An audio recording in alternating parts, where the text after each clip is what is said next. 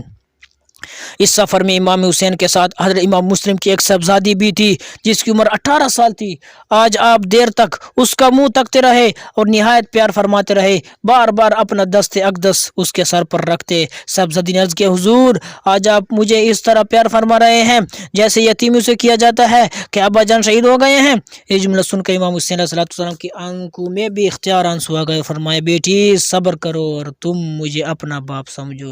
امام مسلم کی شہادت کی خبر ملنے پر آپ نے فرمایا جو جانا چاہے جا سکتا ہے، مگر امام مسلم کی بھائیوں نے کہا ہم ضرور بدلہ لیں گے، ہم یزید کی فوجوں کا مقابلہ کریں گے۔ بھائی کے قتل کی خبر سن کر واپس جانے کا سوال ہی پیدا نہیں ہوتا۔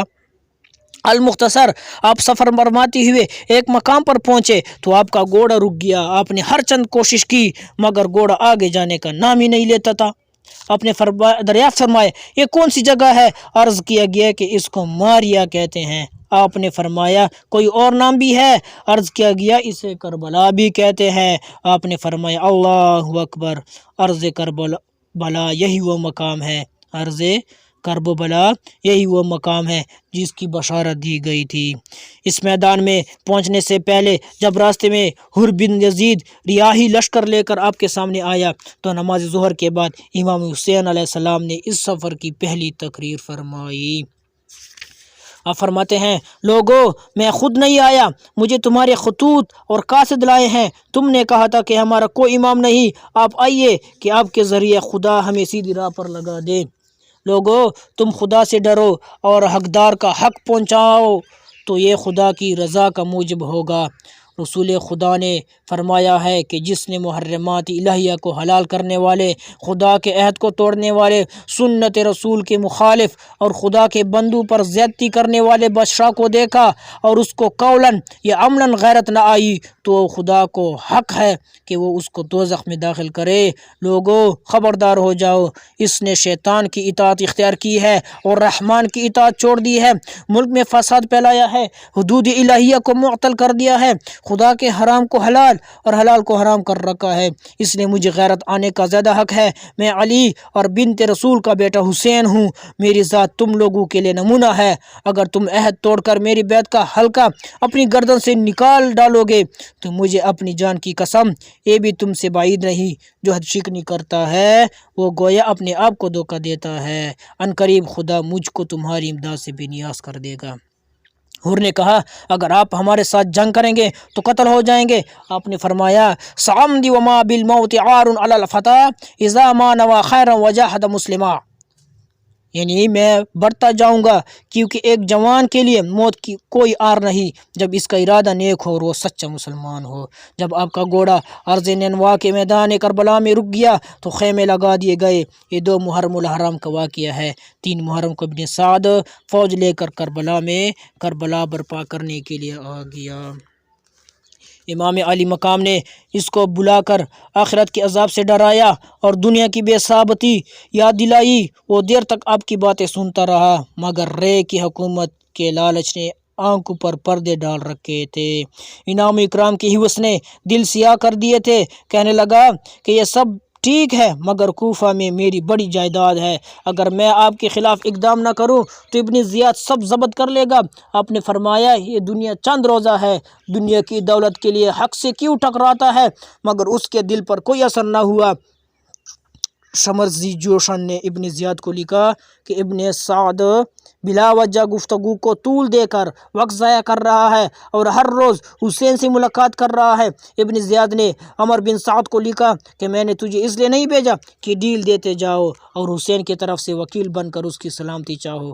تم حسین اور اس کے ساتھیوں کو میرا حکم ماننے کے لیے کہو، اگر مان جائے تو ہمارے پاس بھیج دو ورنہ فوراً حملہ کرو۔ اگر یہ کام تم سے نہ ہو سکے تو فوج شمر کو دے دو، وہ خود میرے آرڈر کی تعمیل کرے گا۔ ابن اسیر جلد نمبر 4 میں ہے کہ اس حکم کے بعد ابن سعد ہاشمی مسافروں پر آخری وار کرنے کے لیے تیار ہو گیا۔ شمر خیموں کے پاس آیا، عباس اور ان کے بھائیوں سے کہا چونکہ میں تمہارا ماموں ہوں اس لیے ازرائے قرابت میں تمہیں امان دیتا ہوں۔ انہوں نے جواب میں کہا کہ ہم تجھ پر اور تیری امان پر لعنت بھیجتے ہیں، اگر تجھے حق کے قرابت ملحوظ ہوتا تو ہمیں امان دیتا اور ابن رسول کو نہ دیتا۔ امام حسین رضی اللہ تعالیٰ عنہ نے ابن سعد کے سامنے 3 باتیں پیش فرمائی: مجھے سرحدات پر جانے دو، یزید کے پاس پہنچنے دو تاکہ اس سے براہ راست بات چیت کر سکوں۔ کیا فرمایا؟